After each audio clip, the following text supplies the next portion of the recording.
everyone, Pam Gregory, astrologer. I'm going to be speaking to you today about the first half of June and the full moon that we have coming up in Sagittarius on the 3rd or the 4th, depending on where in the world you live. And just before we get to the astrology, two things to say. First is I've had dozens of people writing to me who say that I'd asked them to get in contact with me via the comments on YouTube.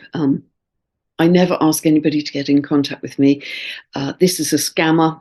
Hundreds of reports and complaints have gone into YouTube, but so far no change. But it is a scammer who is very probably trying to get money from you. So please don't engage. I don't want you to lose any money. I'm not on WhatsApp. I'm not on Instagram. I'm no longer on Telegram because of technical difficulties there. So I am on Facebook most fully and also on MeWe and Unified. But as I say, I will never write to you and ask you to contact me. So these are scammers. Many people are suffering from these. Secondly, a massive heartfelt thank you for all of the love and healing that you've sent to me. It's brought me to tears, actually. It's been quite emotional. So thank you so much for all your love, your care. It's just come in an absolute wave. And it really is palpable and it really is making a difference. So thank you. Thank you so, so much. I'm deeply, deeply grateful. Now let's talk about the astrology. We anticipated that the second half of May, particularly the last week, was going to be very pacey, a lot of events, a lot of twists and turns, and here we definitely have it. And that pace will continue through June, first half of June, and definitely I think it will increase. And the reasons for that is firstly that Mercury at the beginning of June is moving out of what is known as shadow zone. The shadow zone is the degree at which a planet enters its retrograde phase. So it entered its retrograde phase at 15 of Taurus, retrograded back to 5 of Taurus, and it's now moved direct and will be crossing 15 of Taurus as it enters June into 16 of Taurus. So that means that we have more clarity, and Mercury moves quickly through June, moves very fast through June, particularly from the 11th to the 26th of June. It's moving through Gemini. That's one of the signs it rules. Both Mercury, Hermes, the messenger, and Gemini as a sign are speedy. Gemini is mutable air. They're quick. So we are likely to see an enormous amount of information, facts, news coming at us very quickly that we have to discern during June. And to emphasize that theme, also Uranus, which represents the higher octave of Mercury, it's the higher mind, and it's also the planet of awakening, don't forget, is also moving very quickly. It's moving over new degrees where it has not been since 1939 and 1940. That's how long, because Uranus has an 84-year orbit. So it's moving over in June, 20 of Taurus, 21 of Taurus, and ongoing until August when it moves retrograde. So both of them, Mercury, Uranus, higher octave, are both moving quickly, which gives me a very strong sense of a lot of information is going to be awakening more people. So be aware of that and aware of the people around you.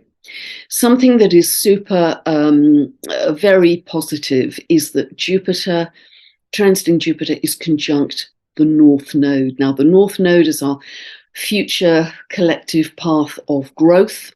They are both at 3 degrees of Taurus.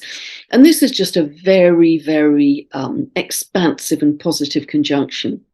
It's to do with us developing a bigger future vision for humanity, a more expansive vision, a bigger dream for humanity. But that is rooted in nature and the earth, Taurus, rooted in nature of the earth. We are going to be, as I've mentioned in so many of my videos, reconnecting to nature, reconnecting to the earth in a way that I don't think we've really done in our lifetime. We've felt separate, we've exploited nature, we've pillaged nature, but now we're going to come back and really revere nature as being sacred, I think, and there are other indications of that in this this chart that I'm going to be showing you. So, and remember also that Jupiter, wherever Jupiter is moving, Jupiter spends a year in each sign. So it moved into Taurus on the 16th of May, and it will stay there until May 2024. So see where the sign of Taurus falls in your chart, which house area, which area of life. And particularly if you have your sun, your moon, your ascendant in Taurus, this is usually a positive period of expansion for you. Jupiter is the planet of expansion. So depending on where it falls in your chart, if it's falling in your 9th house, you could be studying something, or you could be going on a big trip somewhere. If it's in your 10th house or your 6th house, your work could be expanding. 2nd house, your money, your income could be expanding. And generally, it's known as the Great Benefic. So generally, it is positive. It brings in opportunities for personal growth. It could be business expansion, expansion of our social networks, again, depending on where it's falling in our chart. And if you go back 12 years pretty much to the month, as I mentioned last time, you will get some indication of how it's likely to vortex upwards this time around for you. You usually get an echo. However, because it's the planet of expansion, occasionally if there's a problem in that area, say it's the 6th house and you've got a health issue, Jupiter can expand that issue to make you really look at it and deal with it. But generally it operates very positively. So just watch, because it's a good one to follow, because it spends about a year, well, in fact, normally exactly a year in each sign and therefore each house. So it's easy to track. Let us now look at the chart for the full moon in Sagittarius, which happens on the 3rd of the month at 8:41 p.m. Pacific, and on the 4th of the month, the next day, in the UK at 4:41 a.m. And this happens at 13 degrees 18 minutes of Sagittarius. Now, Sagittarius is the sign linked to independence, freedom. It's very enthusiastic, it's optimistic, it's idealistic. It wants to go beyond what is to find solutions. So see where 13 of Sagittarius falls in your chart, because any full moon is a culmination, a completion, a closure of whatever that house area is about for you. And it's really good to observe these new moons and full moons, and you start to really get a sense of your astrological journey through these lunations. It can also shine a light, and I think particularly this one will shine a light on anything we haven't known before, because Sagittarius is to do with truth, honesty, integrity. It is the sign most connected to the law, or along with Libra, I have to say, the scales of justice. Those two signs are very connected to the law. And this can be man-made law, but also natural law.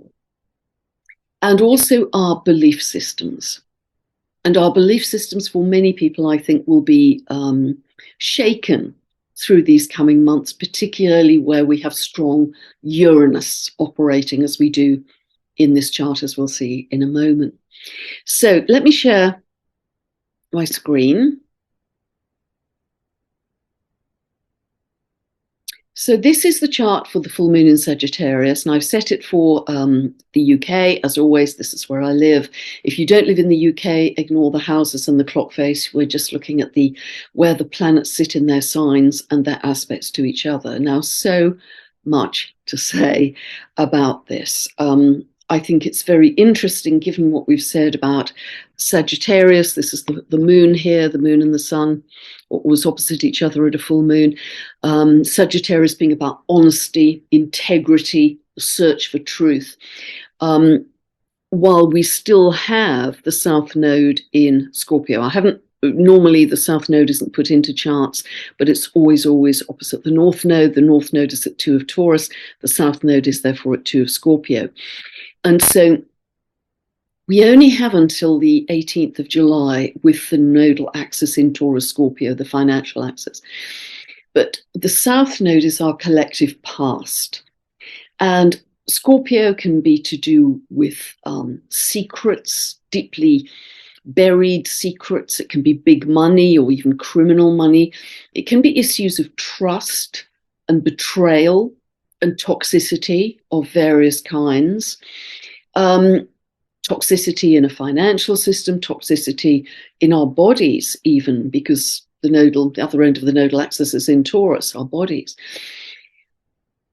And so this is the kind of counterpoint to this Sagittarian energy around honesty, truth, and integrity. This full moon in Sagittarius wants to shine a light on those things and get to the bottom of them, as do other aspects in the chart that I've talked about over recent months. Now, one very important thing reinforcing that whole theme is Uranus being very tightly conjunct Mercury here. We've just talked about Uranus and Mercury moving quickly through June, Uranus being in a higher octave of Mercury, and conjunct. Again, they can represent truth coming to light, sudden shocks, sudden surprises, surprising news. It can be earthquakes, volcanoes, because it's in Taurus, fixed earth. It can be shocks around issues to do with our food or our agriculture. It also can bring up brilliant ideas connected with those.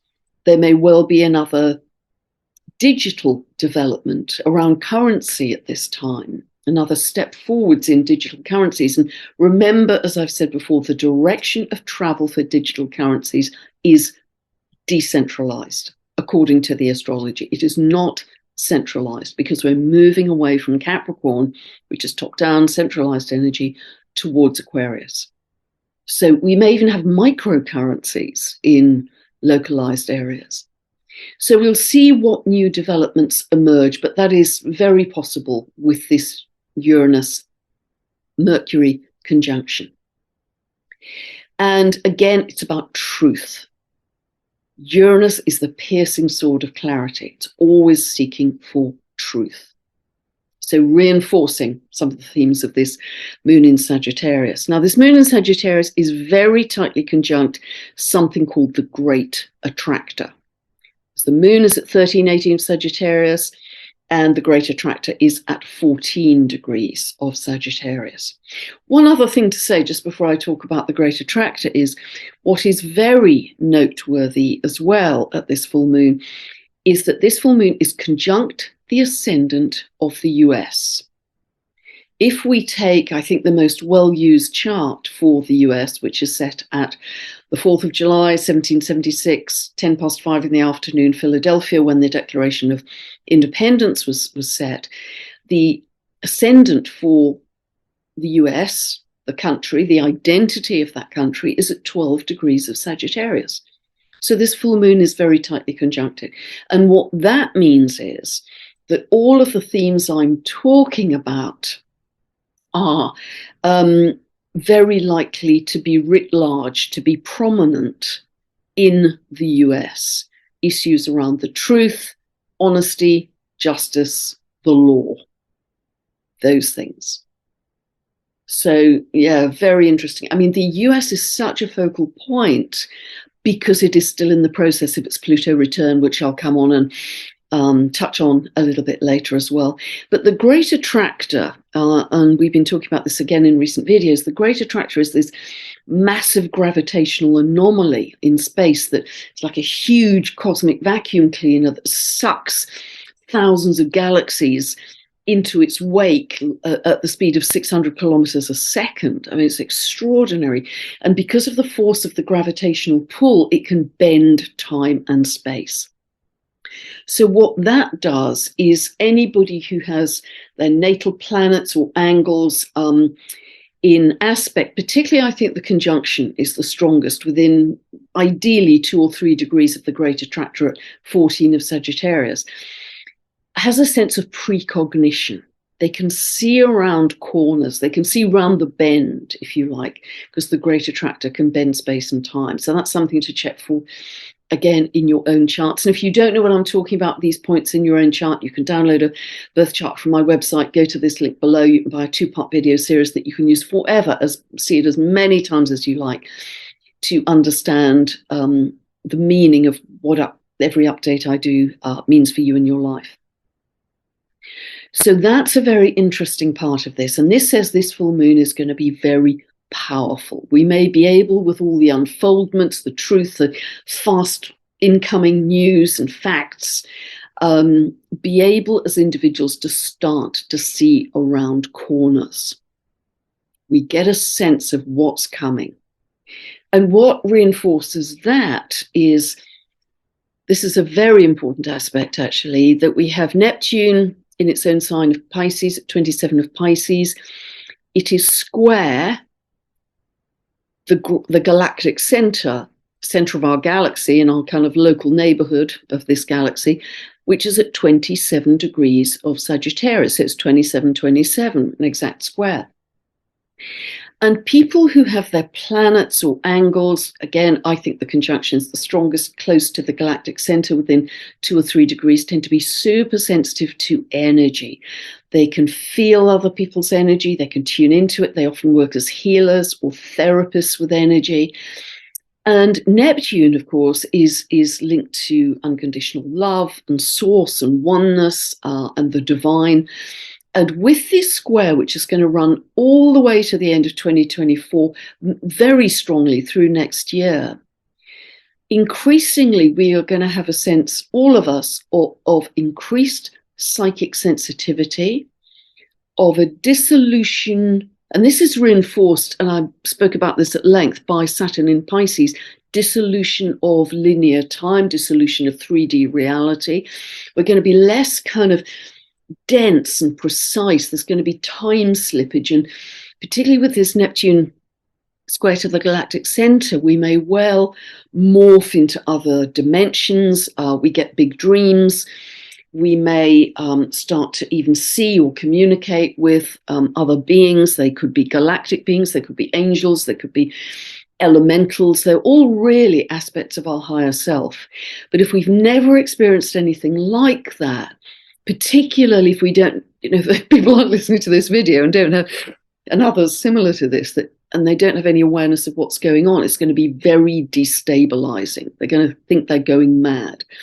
Whereas if you have some understanding of we are actually shifting from 3D reality to a higher dimension, and this is a very beautiful part of that as we shift from density to light body, actually, from carbon to crystalline and onwards, we are going to see this as our multidimensionality emerging, our higher self speaking more loudly, which is really beautiful. And I talked about this in a video when I went on my detective hunt, in the video Saturn in Pisces Part 2, where there was a very important date that we had, March 22nd, 2023, that is about a portal which has become accessible to us as of the 21st of March 2023, that is leading us, opening us to our greater divinity and multidimensionality. So I'll put that link below, because I got very excited about what I was discovering at that point. And this Neptune square to the galactic center and Saturn in Pisces until early 2026 reinforce really all of that. So don't be surprised with your dreams, with your visions, with your sense of you are actually starting to see and communicate with other beings, which, as I say, I feel are just aspects of your higher self. So coming back to some of the dwarf planets, just to say that Mars trine to the moon here, Mars trine to the moon really gives a lot of drive and energy to whatever is emerging as truth and law at this full moon in Sagittarius. And a couple of other dwarf planets which I really want to share with you, because I think they're so reinforcing of the themes we're seeing. The moon is exactly by degree square to Orcus, dwarf planet Orcus. Now, it doesn't look like a square, but it is, because it's 13 of Sagittarius to 13 of Virgo. So both mutable signs. Now, Orcus is in myth, is the Etruscan god of the underworld, who punishes lawbreakers who break their sacred myths, their sacred oaths. They break their sacred oaths, they violate sacred law, divine law, and Orcus takes them down to the underworld and gives them quite a tough time in order that they will see the light and the truth again. And this, he's very linked to divine justice. So again, we have themes of truth, justice, and bringing us back to natural law, sacred law. Then we have a dwarf planet called Varuna, who I don't believe I've spoken about Varuna before, but Varuna in Indian myth, and he is conjunct Mars, is an Indian creator god who is the keeper of supreme law. Again, we're back to kind of natural law, divine law. And in the myth, he would tolerate no grey areas where right and wrong were concerned. You were either right or you were wrong. I mean, there was nothing in between. And again, there was a recognition of supreme law, and justice came as a result of that. You might remember also me talking about Homer, as I've talked about Homer many times now, and notice that she is still in this very long-running T-square between, it's actually a fixed ground cross here, between Pluto, square to Pluto, out of sign. If Homer was just into Scorpio, you could see it more easily, but Homer's at 29 of Libra, square to Pluto, 0 of Aquarius. Pluto, as we know, is square to the nodal axis, which I've talked about a lot. Homer is also opposing Jupiter, and actually the fixed grand cross that we had at the last lunation that we spoke about, the new moon in Taurus, the Mars has moved on from that now, but it's being replaced by Venus. In that, essentially, it's principally fixed because Uranus is in Aquarius, the nodes are in Taurus, Scorpio, which all of those are fixed signs. So it's principally still a fixed grand cross. So Homer is also square to Venus too. So this is a very strong configuration. So in the myth, the part I want to remind you of is, in the myth, Homer's partner was picking wild bananas on the island in Hawaii. And he was arrested by the guards of the tyrannical leader because the tyrannical leader said that only the elite people, the rulers, should have first access to the good food, and whatever was left, the ordinary people could have. So Homer's partner was arrested, and he was going to be put to death for this.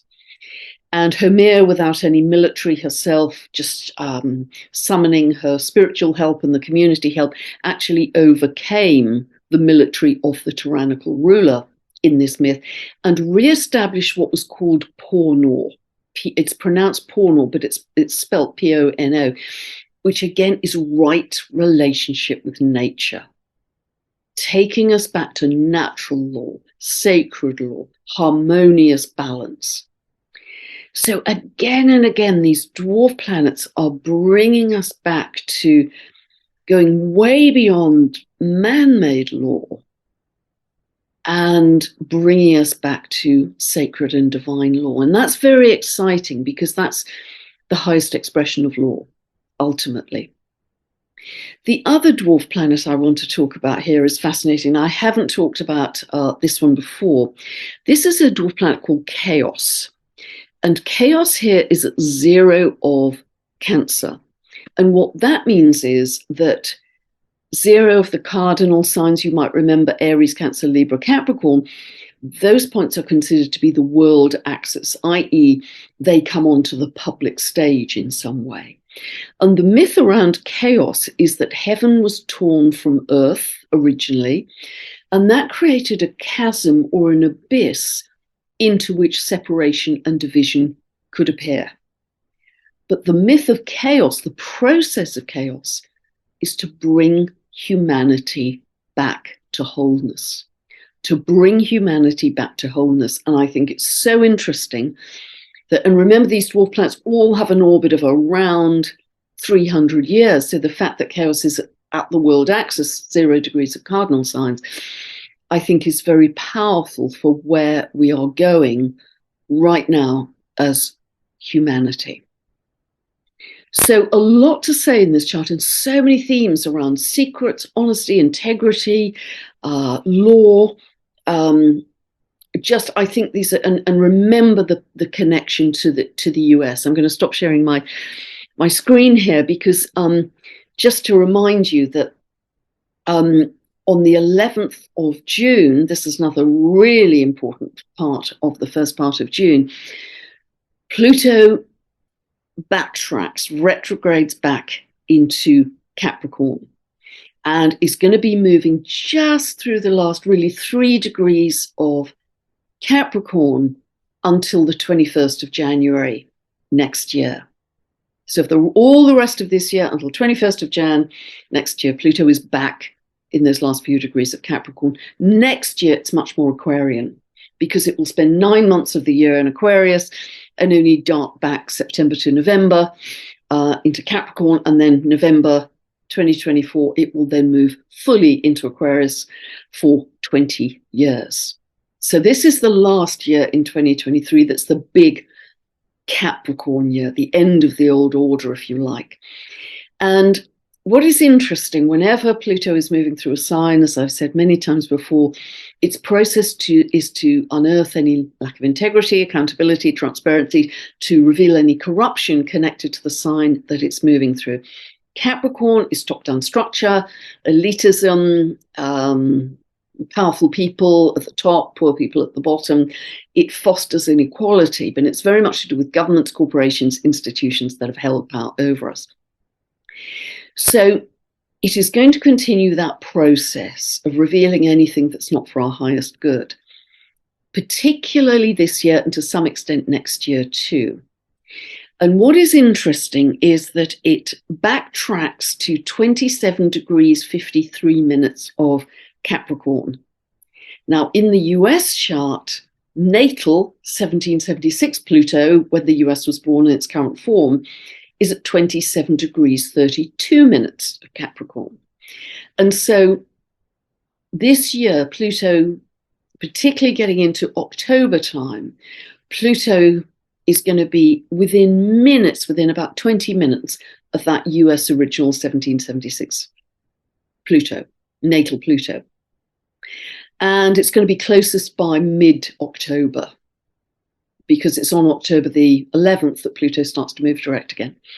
And so we are still, for the US, very much in the process of the US Pluto return. And again, I'll put a link below for that video, because really, just in brief, in the US chart, natal 1776 Pluto is in the chart of the country's economy, values, leadership, politics, constitution, geography, which states make up the US.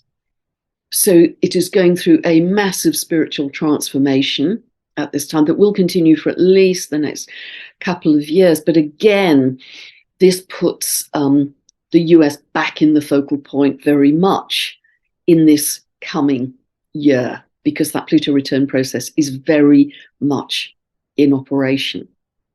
And particularly while Pluto is at the 29th degree of Capricorn, which is known as the critical degree or the anaretic degree, it's going to be at that 29th degree in June, July, December this year, January next year, and then briefly September and November next year, when it's at that very last degree. The critical degree of any sign is said to have the potential for it expressing at its least positive. And so with Capricorn, because Capricorn is ruled by Saturn and it's very linked to power, top-down power and control, we may see more attempts at top-down power and control, particularly in those months I've just mentioned, June, July, December, January. So, but they will appear to be increasingly, yes, loud, and wild, but increasingly hollow. Because not only is the scenery collapsing in major ways in our theatre, the entire theatre is now collapsing. So people are not only leaving the audience in terms of saying, this just isn't credible anymore, this doesn't work for me, they are fleeing from a collapsing building. It really is a process of demolition of the old world structures. So be very aware that this is the process. Yes, it's going to be messy. Yes, it's going to be dusty. Yes, it's going to be chaotic. But that, remember, chaos, the ultimate process, is taking humanity back to wholeness. And that's where we are absolutely headed. But remember, and I've said this many times in many different ways, but just as a reminder that we are constantly creating, all of us, in every moment, 24/7, whether we realize it or not, and we've been pretty unaware of it in our lives, to be honest, all of us, we create from the invisible. We create from the invisible because everything cascades from our frequency. And our frequency is a combination of our thoughts and our feelings. And together they form our broadcast out to the world, like a radio station. They form our broadcast.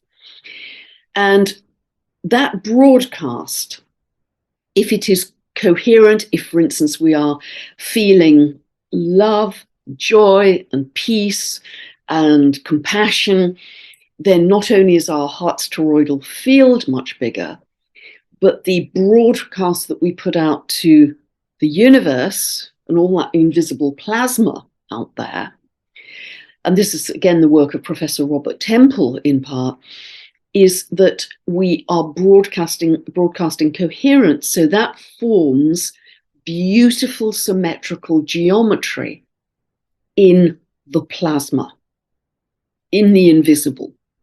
And you can get a very good idea of this from Masaru Emoto's Crystals in Water, followed up by Veda Austin's brilliant crystallography, following on with his work. And she's actually using telepathy with water now, describing it as living consciousness. And that gives you the visual demonstration of how, if we are in coherence, we get beautiful symmetrical imprints in the water, or for all of us, all the time, in the plasma, in the invisible. And that then bounces back to us as our future reality, as either something beautiful, coherent, loving, or if we have broadcast in fear, anger, panic, that creates distorted, asymmetrical geometry, which bounces back to us as a less than pleasant experience. We are creating in the invisible, which constantly bounces. You know, the universe is just a mirror. It's a bounce back. It's a bounce back of frequency. And so when we really understand this, we've been, me included, until recently, quite unaware that we're constantly creating from the invisible. But when we get that, that becomes very exciting, because anything is possible. Anything is achievable, particularly when a large group of us come together, because it magnifies the energy if we are all on the same frequency or similar frequencies. So no matter what it says on the nightly news, no matter what it appears tomorrow is going to be in our future, we create as a group, as humanity, from the invisible. So the more we can feel holding hands across the globe in love, in joy, in peace, if you imagine, that's going to create a bigger and bigger wave, a tidal wave, a tsunami of love. If you see it visually, you actually see it as a tidal wave coming in of love. And we can do that sitting at home for free on our sofa and just feeling into love, feeling into joy. So we are able to do that in every moment. And just say to yourself, if you're running on negative self-talk, I love it when the sun shines. I love it when the birds are singing, and I'm welcoming in an expanded consciousness of love. Make those your mantras. I'm welcoming in an expanded consciousness of love, and that will get you there to join this global movement of a hologram, a tidal wave of love, to beam that coherence into the invisible, to create a very different future reality for ourselves. And New Earth frequency consciousness is already here. It's already manifesting. And the way it's manifesting is people coming together in heartfelt sharing, in communities and collaborations, buying land, growing food, little artisan businesses starting up. The People's Health Alliance is another example of that, People's Food and Farming Alliance, and similar across the world. People coming together to share, enjoy, to share their food, to share their ideas, and to create from the grassroots up something that's really born of love. That's how we take the power, as Pluto moves back into Aquarius, into our own hands. We take the power back to the people, not in any egotistical or top-down way, but the power of love from our hearts. And if we do this, it will be happening faster than you can imagine, and you'll start to see manifestations of it everywhere, because that will become your daily reality. So a lot in there this time. I hope that's made sense to you. And again, just a massive heartfelt thank you for all the healing. I've really felt it. And yeah, it really is making a difference. So let's see where we get to with all of that. You know, I feel very blessed. It's just one very specific mechanical issue. And it's certainly teaching me a lot. So thank you, thank you, thank you. God bless. Don't forget to check out where 13 degrees of Sagittarius falls in your chart. And I'll be back very soon with a couple of videos talking about the solstice before I get to the next update too. God bless. Have a wonderful day. Thank you for listening.